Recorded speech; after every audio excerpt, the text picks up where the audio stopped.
Bonjour tout le monde, je suis Antoine. Gabriel, je reviens tout juste de l'aventure la plus extraordinaire de ma vie. J'ai passé 2 semaines dans la jungle amazonienne. Tu ne peux pas imaginer ce que j'ai vécu. Bonjour à tous nos fidèles auditeurs de Wow Spoken French. Antoine, la jungle amazonienne? Mais c'est incroyable. Comment as-tu eu cette idée folle? Raconte-moi tout depuis le début. Alors voilà, il y a 6 mois, j'ai rencontré Dr Sylvie Moreau lors d'une conférence sur la biodiversité. Elle est botaniste et elle préparait une expédition scientifique en Guyane française. Une expédition scientifique. Quel privilège. Mais comment une personne ordinaire comme toi peut-elle participer à ce genre de mission? Il faut sûrement des compétences spéciales. Justement, Dr Moreau cherchait des volontaires pour l'aider. Elle avait besoin de personnes motivées pour porter l'équipement, prendre des photos et documenter la vie quotidienne de l'expédition. Quelle opportunité fantastique. Est-ce que tu as hésité longtemps avant d'accepter? La jungle, ça peut faire peur. Il y a tant d'animaux dangereux et de difficultés. Au début, j'étais terrorisé, mais l'envie d'aventure était plus forte que la peur. J'ai dit oui immédiatement, puis j'ai passé 4 mois à me préparer physiquement et mentalement. 4 mois de préparation. Qu'est-ce que tu as fait exactement? Comment se prépare-t-on pour une expédition dans la jungle amazonienne? D'abord, j'ai commencé un entraînement sportif intensif. Course à pied, natation, musculation. Il fallait être en excellente forme physique pour marcher dans la jungle pendant des heures. Un entraînement de sportif? Et au niveau des connaissances, est-ce que tu as étudié la faune et la flore tropicale avant de partir? Absolument. Docteur Moreau m'a donné une liste de livres à lire. J'ai appris à reconnaître les plantes médicinales, les animaux dangereux et les techniques de survie en forêt. Des techniques de survie.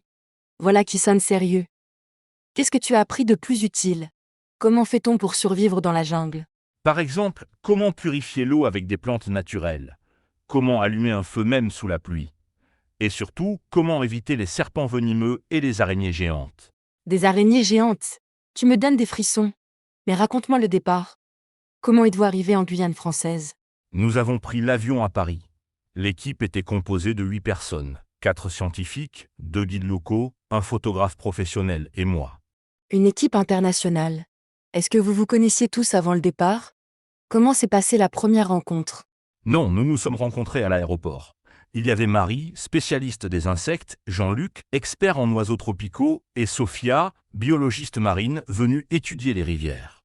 Quelle équipe passionnante. Chacun sa spécialité. Et les guides locaux? Ils connaissaient bien la région. Oh oui, Marcel et Joseph, 2 frères amérindiens. Ils sont nés dans la forêt. Ils connaissent chaque arbre, chaque sentier. De vrais magiciens de la jungle. Les guides amérindiens? Ils ont dû t'apprendre des choses extraordinaires. Raconte-moi votre arrivée sur le terrain. Comment avez-vous rejoint la jungle?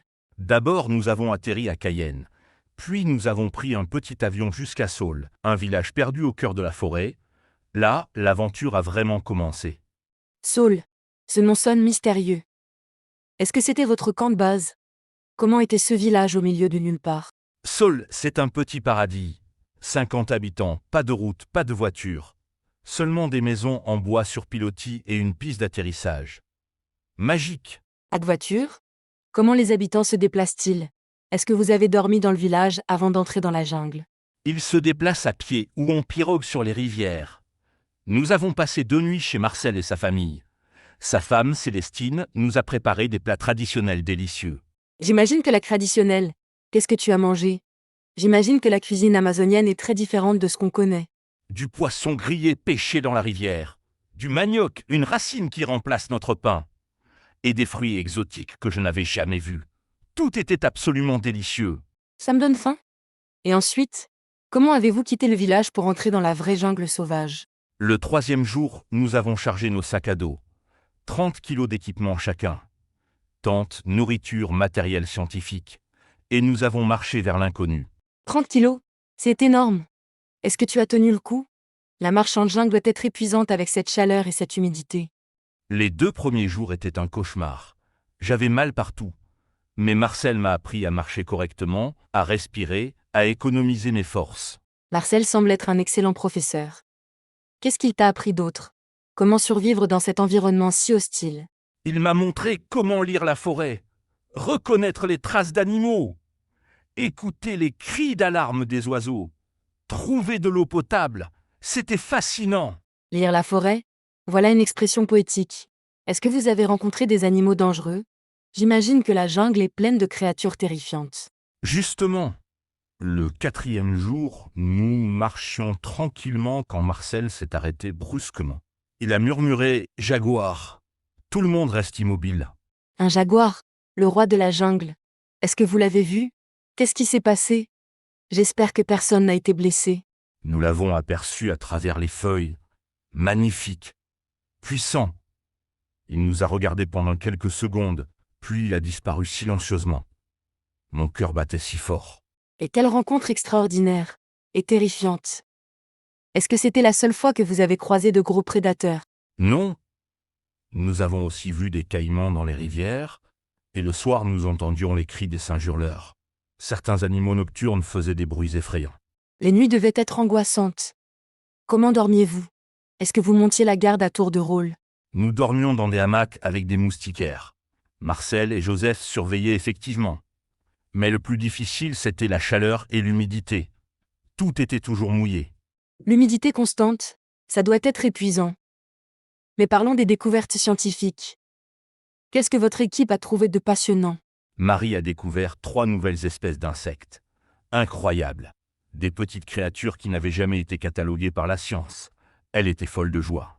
3 nouvelles espèces. C'est historique. Est-ce que les autres scientifiques ont fait des découvertes importantes aussi? Jean-Luc a filmé un oiseau extrêmement rare. Le coq de roche orange, il paraît qu'on en voit un tous les 10 ans.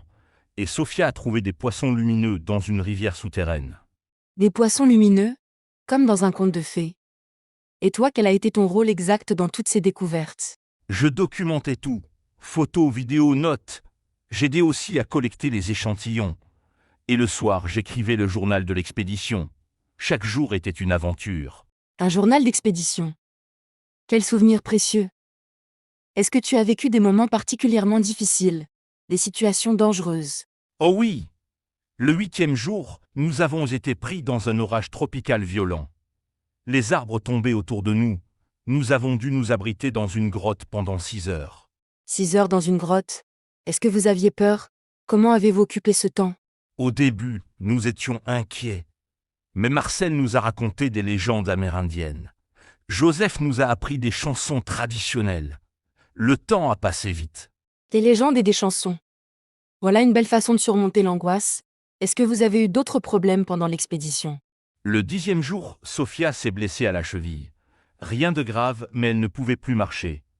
Nous avons dû improviser un brancard avec des branches. Un brancard improvisé. Heureusement que vous étiez plusieurs. Est-ce que vous avez pu la soigner correctement?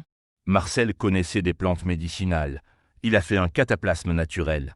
En 2 jours, Sophia allait mieux. La médecine traditionnelle, c'est magique. Les plantes médicinales. Nos ancêtres avaient raison de faire confiance à la nature. Est-ce que tu as appris d'autres remèdes naturels? Plein. Des plantes contre les maux de tête, les piqûres d'insectes, les coupures. Marcel m'a dit, la jungle est une pharmacie naturelle. Il faut juste savoir la lire. Quelle sagesse! Et au niveau de l'alimentation, comment vous nourrissiez-vous pendant ces 2 semaines en pleine nature? Nous avions des rations de survie, mais Marcel et Joseph complétaient avec la pêche et la cueillette. Poissons frais, fruits sauvages, noix de coco. Une alimentation naturelle et variée. Est-ce que tu as perdu du poids pendant cette expédition? L'effort physique devait être intense. J'ai perdu 5 kilos, mais j'ai gagné en muscles et en endurance. Je n'avais jamais été en si bonne forme physique. L'aventure transforme le corps et l'esprit. 5 kilos? Et au niveau mental? Comment cette expérience t'a-t-elle changé? Tu sembles différent. Complètement transformé, j'ai appris à apprécier la simplicité, à vivre sans téléphone, sans Internet, à écouter vraiment la nature et les autres. Vivre sans technologie, ça doit être libérateur? Est-ce que tu as eu des moments de découragement? L'envie d'abandonner? Jamais d'abandonner. Mais parfois, je rêvais d'une douche chaude et d'un bon lit, surtout quand il pleuvait pendant des heures. Mais la beauté de la jungle compensait tout. La beauté de la jungle. Décris-moi les plus beaux moments. Qu'est-ce qui t'a le plus marqué? Le lever de soleil depuis la canopée. Marcel nous a fait grimper dans un arbre géant.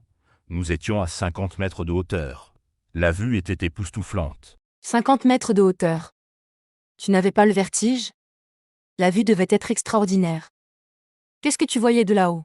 Un océan vert à perte de vue, des milliers d'oiseaux colorés, des rivières qui serpentaient comme des rubans argentés, et ce silence majestueux. Quelle poésie! Et la nuit? Est-ce que tu as observé le ciel étoilé? Loin de toute pollution lumineuse, ça devait être magique. Inoubliable, des millions d'étoiles, la Voie lactée visible à l'œil nu. Joseph m'a appris à reconnaître les constellations selon la tradition amérindienne. Les constellations amérindiennes? Chaque culture a sa propre lecture du ciel. Est-ce que vous avez rencontré d'autres communautés indigènes pendant votre voyage? Oui, le 12e jour, nous avons visité un village Weyampi. 30 personnes qui vivent exactement comme leurs ancêtres. Une leçon d'harmonie avec la nature. Un village traditionnel. Comment vous ont-ils accueillis? Est-ce qu'ils étaient méfiants envers les étrangers? Au contraire, ils étaient curieux et généreux.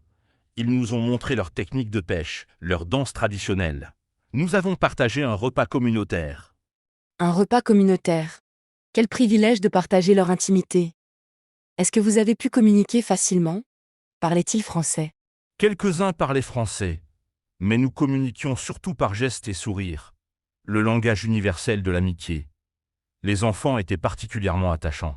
Les enfants, ils sont souvent les meilleurs ambassadeurs. Est-ce qu'ils t'ont appris des choses? Les enfants de la jungle doivent avoir des connaissances extraordinaires. Ils m'ont montré comment imiter les cris d'animaux, comment fabriquer des jouets avec des feuilles, et surtout comment être heureux avec presque rien. Être heureux avec presque rien. Voilà une leçon de vie précieuse. Est-ce que cette rencontre t'a fait réfléchir sur notre mode de vie occidental? Énormément. Nous avons tant d'objets inutiles. Ah, ils ont l'essentiel, la famille, la nature, la communauté. Ils vivent en harmonie parfaite. Une réflexion profonde.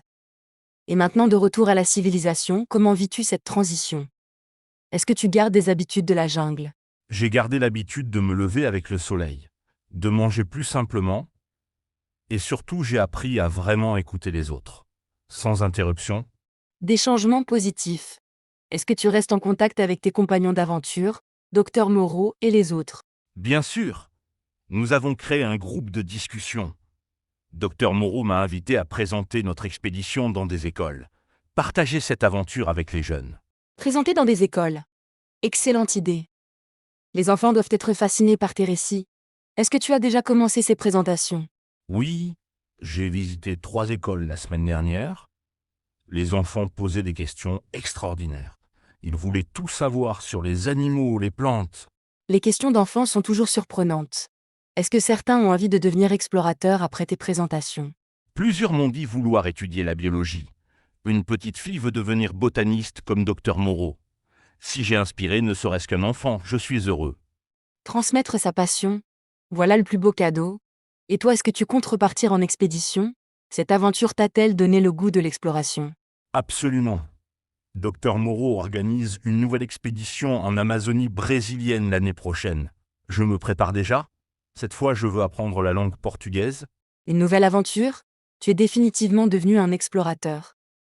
Est-ce que tu recommanderais ce type d'expérience à nos auditeurs? À tous ceux qui cherchent du sens, qui veulent se dépasser. Mais attention, il faut être bien préparé, physiquement et mentalement. C'est exigeant mais extraordinaire. Excellent conseil. Pour finir, quel est ton plus beau souvenir de ces 2 semaines? Le moment que tu n'oublieras jamais? Le dernier soir, nous étions tous assis autour du feu. Marcel, Joseph, toute l'équipe. Nous regardions les étoiles en silence. J'ai réalisé que j'avais trouvé ma vraie famille. Quelle belle conclusion! Merci Antoine pour ce récit extraordinaire. Tu nous as fait voyager au cœur de l'Amazonie. Nos auditeurs ont dû rêver avec toi. Merci Gabriel, et merci à tous nos auditeurs. N'ayez pas peur de l'aventure, elle vous transformera. La jungle m'a appris que nous sommes tous connectés. Merci Antoine, à bientôt tout le monde. Et souvenez-vous, l'aventure commence là où se termine votre zone de confort. Bonne journée à tous.